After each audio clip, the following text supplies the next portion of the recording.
નમસ્કાર, સમાચાર સાથે હું છું અક્ષય। પાકિસ્તાનના પૂર્વ પીએમ અને ક્રિકેટર ઇમરાન ખાનની મદદ માટે આગળ આવ્યા 14 પૂર્વ કેપ્ટન।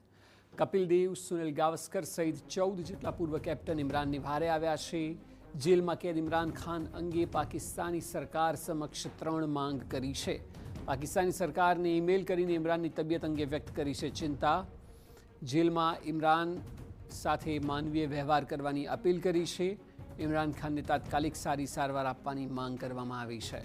આંતરરાષ્ટ્રીય ધારાધોરણ મુજબ માનવીય અને ગરિમાપૂર્ણ કેદ આપવામાં આવે તેવી પણ માંગ કરવામાં આવી છે। ઇમરાન ખાનને તેમના પરિવાર અને મિત્રોને મળવા દેવાની માંગણી કરાઈ છે।